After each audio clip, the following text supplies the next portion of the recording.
2 মাস হয়ে গেল নানা আমাদের মাঝে নেই। গতকাল 2 মাস পূর্ণ হলো নানা যে মারা গেছেন। আপনারা হয়তো প্রথম আমাদের ভিডিওটি দেখে আন্দাজ করতে পেরেছেন যে এটা কিসের ভিডিও।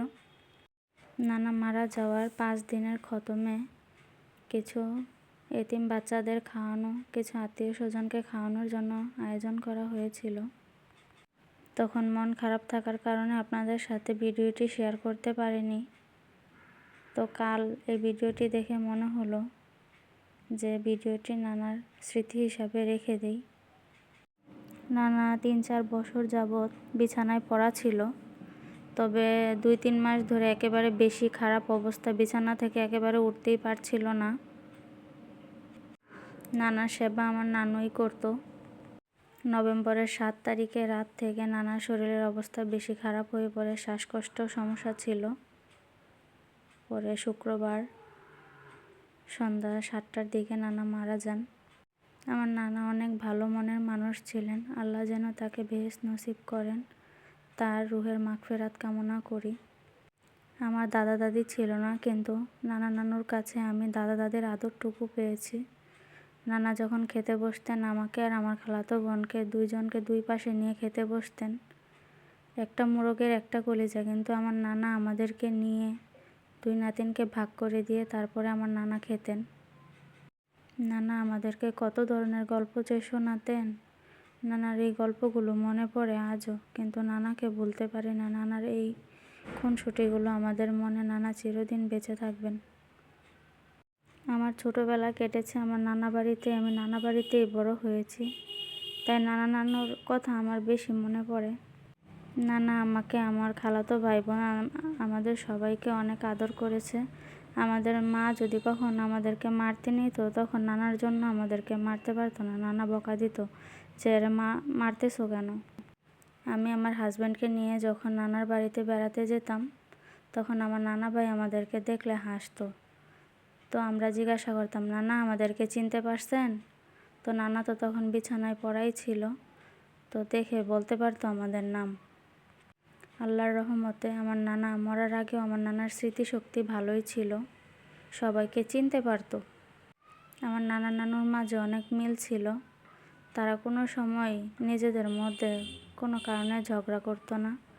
সব সময় আমার নানাকে দেখেছি, নানা যখন কোনো কিছু খেত আমার নানুকে না দিয়ে খেত না। এত মিলেমিশে তারা চলতো। আর মেয়েরা যদি বেড়াতে আসতো আমার নানা এত খুশি হতো, নাতিদেরকে কী খাওয়াবে, নাতনিদেরকে কী খাওয়াবে, আমার নানা পাগল হয়ে যেত। আমার নানুকে আমরা গেলেই বলতো যে বিরিয়ানি রান্না করো, আমার নাতিন আসছে, নাতনি আসছে। তো নানু গিয়ে আমাদের জন্য মোরগ আনতো, পোলাওর চাউল আনতো, বিরিয়ানি রান্না করতো আমাদের জন্য। আর নানা নিজে পায়ে হেঁটে গিয়ে আমাদের জন্য কোকাকোলা আনতো, 7 আপ আনতো। তো এখন নানা মারা গেছে, এখন হয়তো নানার বাড়িতে গেলে এই জিনিসটা মিস করব যে নানা নাই। আজকে আমাদেরকে কেউ বিরিয়ানির কথা বলছে না, বা কেউ যাচ্ছে না কোক আনতে। এই কথাগুলো বা এই স্মৃতিগুলো অনেকটাই মিস করব নানাকে। দাদা দাদিরা হয়তো স্বার্থের জন্য নাতি নাতনিকে আদর করে, কিন্তু নানা নানুর ভালোবাসাটা একদম মন থেকে আসে। তারা নিঃস্বার্থভাবে নাতিদেরকে আদর করে, নাতনিদেরকে আদর করে। তাদের ভালোবাসায় কোনো খাত থাকে না। নানা যখন খেতে বসতো তখন আমাদেরকেও বলতো খেতে। তো আমরা যদি বলতাম যে পরে খাবো, তো নানা বলতো কেন পরে খাবা? তো নানু দুষ্টামি করে বলতো আপনার নাতিনকে আজকে ভাত দিব না। তো নানা বলতো কেন আমার নাতিনরে ভাত দিব না, এখনই আমার নাতিনরে ভাত দেও। তো নানু হাসতো আর বলতো আপনার নাতিনরে ভাত দিবই, তো আপনি রাগ করতেছেন কেন? নানা যে জিনিসগুলো খেতে পছন্দ করতেন, এগুলো প্লেটে নিলে নানার কথা মনে পড়ে। শুধু চোখে ভাসে নানার চেহারাটা, যে আমার নানা এগুলো খেতে পছন্দ করতো, কিন্তু নানা তো নেই। নানা বলে আর ডাকতে পারবো না, নানার জায়গাটুকু আমাদের শূন্য হয়ে গেল। নানাকে আল্লাহ ভালো রাখুক সেই দোয়াই করি, নানাকে আল্লাহ বেহেশত নসিব করুক। নানা যেদিন মারা যায় সেদিন আমার ছোট আন্টি আমাকে ফোন করে সন্ধ্যার দিকে দেখায় মাগরিবের ওয়াক্তে, যে দেখো তোমার নানার কীরকম শ্বাসকষ্ট হচ্ছে। তো সেই নানাকে লাস্ট দেখা একটু নড়াচড়া করছিল, তখন উঠে বসছিল। তারপর 1 ঘন্টা পরেই নানার মৃত্যু সংবাদ আসে যে নানা আর নেই। তো এই খবর পেয়েই আমি চলে যাই। আমি ছিলাম তখন শ্বশুরবাড়িতে। তখন সেখান থেকে আমি রাত 10টার গাড়িতে উঠি, পরে সকাল 7টায় ঢাকায় পৌঁছাই। তো সেখান থেকে নানাকে গিয়ে দেখতে পাই। যদি নানাকে দেখতে না পেতাম তাহলে ভিতরেও যন্ত্রণাটা মনে হয় আরও বাড়তো। আমরা আসলে ভাবতেই পারি নাই নানা যে মারা যাবে, কারণ এই 4 বছর বিছানায় পড়া থাকাকালীন সময়ে নানা অনেকবার এরকম শরীর খারাপ করেছে।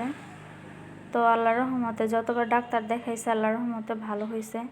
কিন্তু এবার যে সত্যি সত্যি নানা আমাদেরকে ছেড়ে চলে যাবেন সেটা আমরা ভাবতেও পারি নাই। আমরা 5 বোন 2 ভাই। তো 2 বোন ঢাকাতে ছিল আর 3 বোন গ্রামে ছিল।